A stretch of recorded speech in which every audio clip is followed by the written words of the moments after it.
Hey guys, Armando Venditti here from Music Den. The series that you're about to watch, 31 Perfect Albums, was indeed the brainchild of Mr. Jim Bricker. I have enjoyed my time filming these episodes with Jim, Ken, and Bill immensely, and I hope that does come across while you're watching these videos. It has been a sincere pleasure working with these three individuals. They do add quite a bit to the channel, and I hope that does come across when you see these videos. So again, before you start watching, grab something to eat, grab something to drink. If you smoke, grab something to smoke. Sit back and please enjoy 31 perfect albums. Thank you.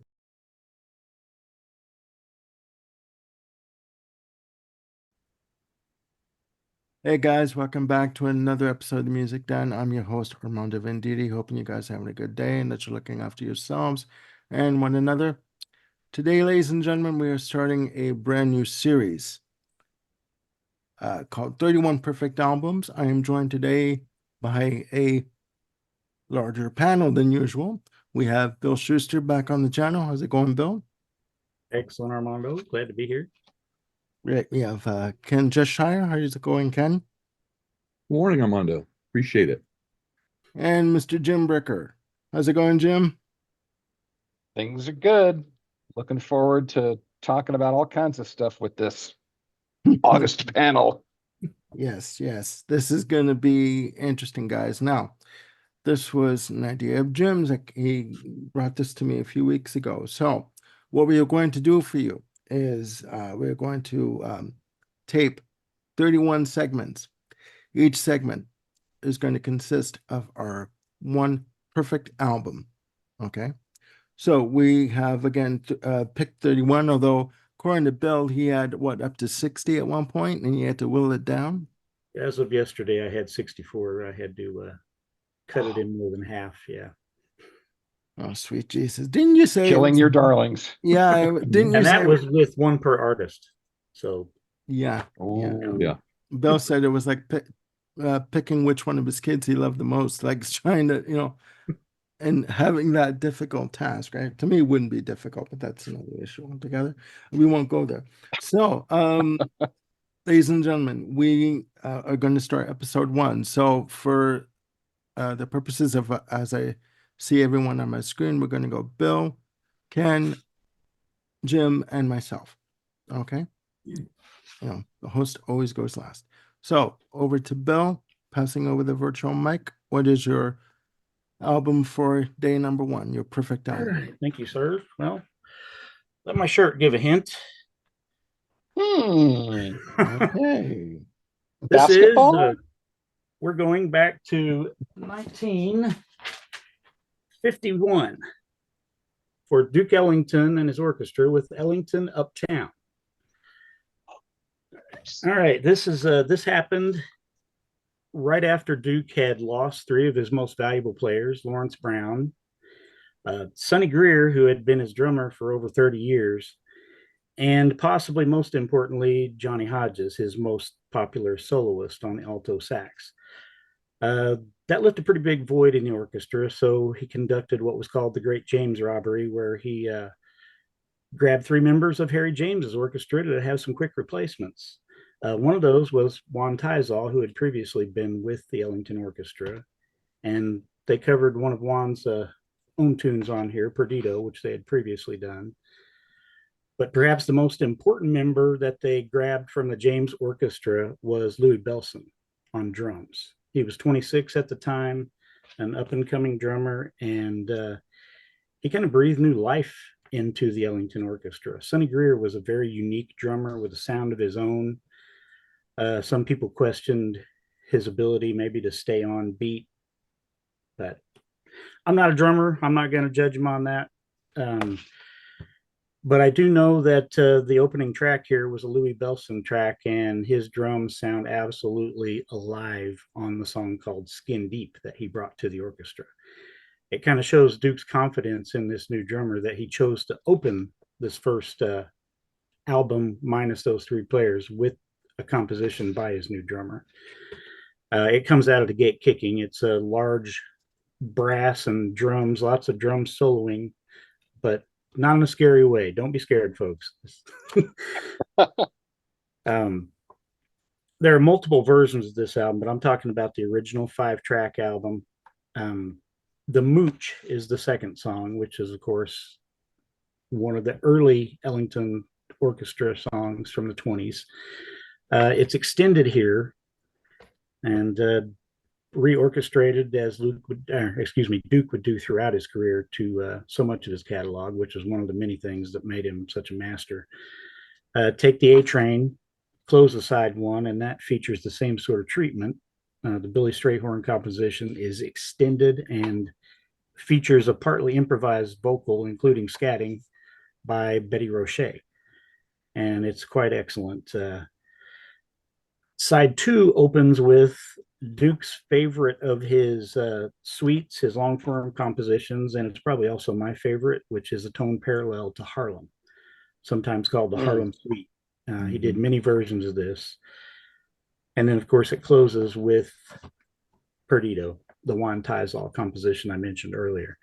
Now, there's only 5 songs here, but we're looking at basically a 43-minute album for these 5 songs. So they're all extended, especially compositions. Yeah. Yeah.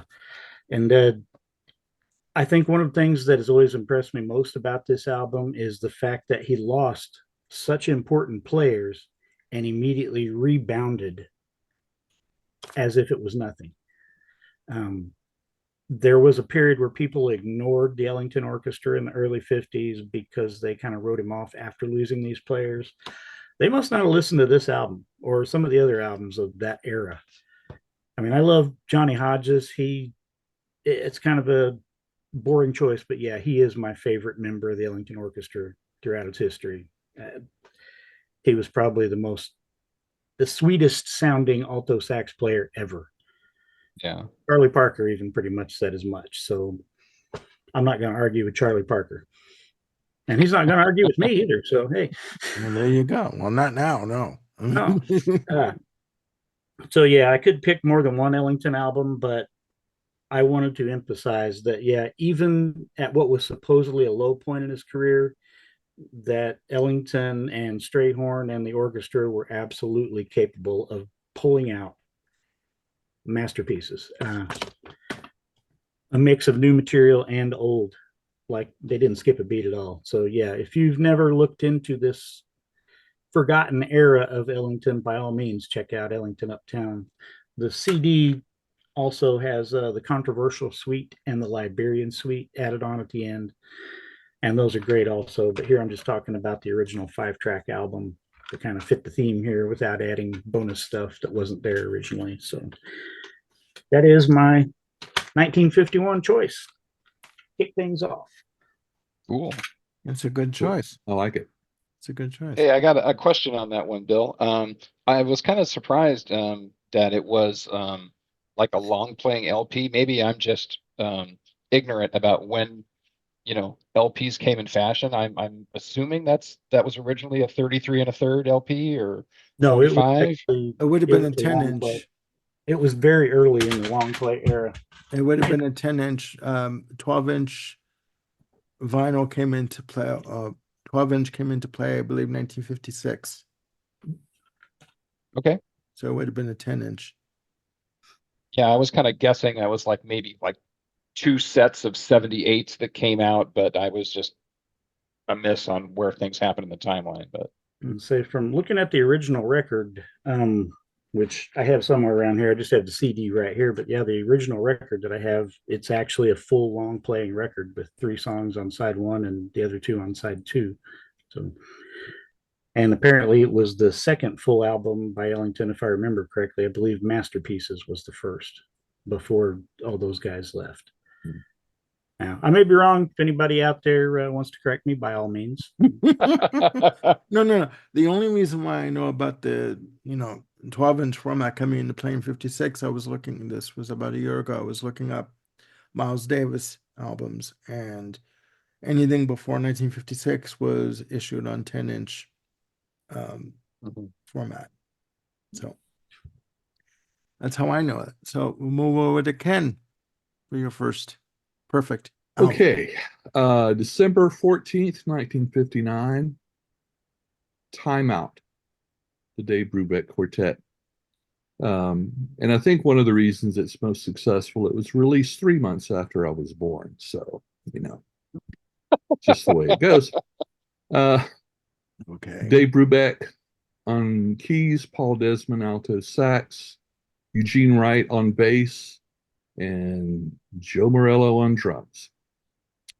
Uh, uh, it's to me one of the most recognized, if not recognized, jazz albums, but especially the title track. Um, Maybe and probably one of Brubeck's most popular. 10 tracks on the album.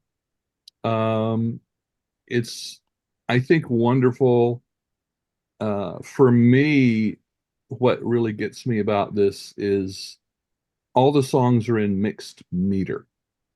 Now, I have 2 degrees in music, so little things like that really appeal to me. But uh, but it loses absolutely no flavor. I mean, if you didn't sit there and count out the beats, you still enjoy some great jazz. Of course, along with the title track, you've got the Blue Rondo a la Turk, Strange Meadowlark, Kathy's Waltz. Just it's really a feel-good album to me. And only, I think, 38 minutes and a few seconds after that. And the cover has become iconic, being imitated by other artists many times. Um, yeah, it's just for me the perfect, not just a perfect album, but a perfect jazz album too. So it's brought me pleasure for many years. Interesting. I'm learning some new stuff here. I can see it on my other shelf from here. It's the first one on the top row, just out I of can sight of see the it. camera. I am one of the things I really dig about the Timeout album is that, like you're saying, Ken, is that um, it doesn't feel like complex meter. It just feels very natural. And to kind of put it in more of like a modern, you know, context we can all relate to, Rush does the same thing quite frequently, Yes. where they'll change meters like within a song, but yet it doesn't feel forced or jerky or anything like that. It's just this natural kind More of flow. natural. And yeah, and I agree with you. The Brubeck and Desmond and Morello and the bass player whose name I forget right now, it's a masterful recording. Yeah. And of course, Pat Metheny Group does it flawlessly too. So, It's true. Yeah. yeah. Absolutely. Okay. Thank you for that, Ken. Okay. Jim, Moi, yes. I am perfect sticking with album for day one. my perfect album. Yep, day one. Sticking with the jazz context and also sticking with 1959. Um, Gotta go with Kind of Blue by Miles Davis. Yes. Um, Okay. so what? it- Not sure what to say about this album that hasn't been said an umpteen gajillion times. Arguably the greatest jazz album ever. Um, it's very enigmatic, soulful. Um, Much like Time Out, it kind of takes some liberties, if you will, with where you would expect music to go, whereas Brubeck is dealing more with time and messing with mixed meter. Um, Kind of Blue is almost an entirely modal jazz album, and for those that don't know, I'm going to try to explain it. Don't correct me if I'm wrong, but in standard jazz tunes at the time, if you were playing Someday My Prince Will Come, when there would be a solo, the soloist would follow the same keys and the same kind of not Melody note line? patterns, but sorry, Armando? Same melody, like same This, root as, well, the same chord changes. I think that's what I'm okay. looking for, right, Ken? Okay. Yes. Yeah, okay. Whereas in Kind of Blue, Miles told everyone abandon chord changes. Just play what you want until you get to, I think he would say in this track, once you get to the key of F and you're done, you pass it on to the next guy. Um, is that fair enough, Ken, Yeah. as our resident Yeah. musicologist? Yeah, Okay. I agree. And it's just beautiful because the tunes just go in unexpected places.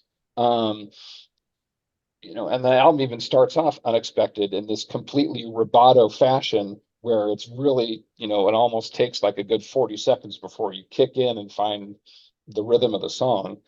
Um, so just real quick, it's Miles on trumpet, uh, John Coltrane on sax, Cannonball Adderley also on sax, Bill Evans on piano, um, Wynton Kelly is on piano for just one tune, and then you've got Jimmy Cobb on drums, Paul Chambers on bass. Um, it's just an absolutely stunning album. Blue and Green, which is the tune that ends side one for me, is like one of the most perfect ballads ever. Um, and I had a chance recently to spend some time at a friend's house who's an audiophile, has this really sweet setup, and has the big UHQR recent re-release of Kind of Blue, which is one of these, boutique pressings that's like $150. And I couldn't Holy believe what I shit. was hearing. I could not believe how clean and crisp it sounded. I've been listening to Kind of Blue since 1985, and it was almost brought a tear to my eye. It was just so beautiful. So um, not sure why I shared that, but I felt compelled to. But Kind of Blue, my number one, 1959, Miles Davis. If you haven't heard it, you need to. Yeah, I have it in my box set of the Columbia Records studio recordings. Yeah, and that price tag would have brought a tear to my eye, for God's sake. I'm telling you, $150. So, Yeah. but thanks for that, Jim. Thank you. Okay, now guys, mine first perfect album for day one, and I'm going to show my age here a bit. We're going to go with Sergeant Pepper's Lonely Hearts Club Band. Released May 26, 1967 through Capitol in North America, Parlophone in the UK. There's a lot to say about this album. First of all, let me start with, do you guys remember back in the day when you could fit 13 tracks on two sides of vinyl Sure. comfortably? Yes. Whereas today, when you do the repressings and the reissues, for some reason, you've got 9 songs and they have to put it across two albums. I don't understand that, but that's my gripe right now. Anyways, I think this is a fantastic album. To me, it's a loosely based concept album. To me, it's a mini play on an across two sides. You have the title track, that segues into with a help from my friends, and then the infamous Lucy in the Sky with Diamonds. 1, 2, 3, right off the bat, you're hitting it out of the park. Then you have Getting Better, which took me a while to get used to, but I do love that song. Fixing a Hole, which, if you really listen to it, he's basically saying he's trying to keep the world out. He doesn't want to be disturbed. He's just, he wants to be alone. Get away from me. Like, I don't want to talk to anybody. I'm done with all of you, right? And then it goes into the beautiful symphonic, She's Leaving Home, which it is just, you know, sublime. I'm sorry, it is. And then it ends with it being for the benefit of Mr. Kite. Just beautiful. It's very Barnum and Bailey kind of, situation. That ends Act One. Act Two starts off with, on side two, with the soul composition from George Harrison, Within You, Without You, which to me, as a kid, when I first heard it, I'm like, what is this? This does not fit in with what is on the rest of the album. Even as a 11, 12-year-old, I when I first heard this, I realized that this really didn't fit in, but the instrumentation on it, the use of sitar and tabla, you know, percussion on this, just amazing. And then when I'm 64, just pop confection on that. Lovely Rita comes next. Fantastic vocal from Paul McCartney. Good Morning comes next. It segues into Good Morning, sorry. And then it segues into the title track with reprise. And then how can I put this? The dramatic perfection of A Day in the Life. Okay. Brilliant. Brilliant. There's no other way to describe it for me. It's a sad song. The lyrics are very deep and they're very emotional for me. And even just at the end where it builds up to that final chord crash on the piano at the very end. And then there was a rumor that when they did that recording, when he hit the notes, when Paul McCartney hit the notes, apparently, if you listen very carefully, you could hear him say shh to the orchestra, like to everyone in the studio, to not make a noise because they wanted it to slowly fade out, right? The notes. I've had many copies of this album. I've, on LP, I have a version of it that was only released in Canada with that was done in like a marble kind of a finish on the vinyl. That was right. Bob has many copies of this on CD. I also have the multi-CD super deluxe box set that is somewhere in the basement in the rec room with the rest of the artifacts, and I think Jimmy Hoff is there somewhere. It's a lot of stuff is in my basement right now. But I've always loved the Beatles' more intricate, complex compositions. I was never a fan of, Please Please Me and, Let Me Do. I've always, from anywhere from like Rubber Soul on, I love that stuff. And Sgt. Pepper for me, because of my brother-in-law, Mario, that was no longer with us, he introduced me to a lot of this stuff that you're going to hear on this list. So this album for me is a slice of perfection, confection perfection, I should say. Every song is masterfully done. Every song fits. And it's a shame to hear that George Harrison doesn't like this album or didn't like this album when it came. Like, he didn't think it was the best album ever or that it could have been done better. So, but that's my number one for day one of perfect I album. have a question for you, Armando. Go for it. What do you think about the film? The film. You had to ruin it. You had to ruin the mood. Only Ken. if I was on Wow. acid would that ever make sense to me. I'm sorry. Even like, no. Forget it. Because I think that's even a double album, the soundtrack to that. So, Yes. because they incorporate a lot of Abbey Road into it. But yeah, I know. No. I'll admit I have that record behind It's a me. separate entity. See? It I is had it as a kid. the movie is a separate entity all unto itself. No, but for me, this album, Sgt. Pepper's Lonely Hearts Club Band, is for me a slice of perfection. So that's my number. I think it's hard for people nowadays to realize exactly how influential it was at the time. Yeah. Mhm. These young kids looking back, it's just another old album. But I know a lot of times when I talk about my favorite artists, and I'm probably going to say this at least one more time during this series, a favorite album by one of my favorite artists, I'll refer to it as this is their Sgt. Pepper. And people that's automatically the tag know. phrase. Yeah. That's the tagline. Everyone automatically knows what I'm talking about. Yeah. At least If we they're do. of a certain vintage like we are. Yes. Well, we're not that far gone. Speak for yourself. Come on. I mean, You know. we're still in our prime, for God's sake. No, but I do, and I do remember reading or hearing an interview Just a quick note that John Lennon did, it was like 1970. He blasted the Rolling Stones for basically copying everything the Beatles did. Right? It's on YouTube.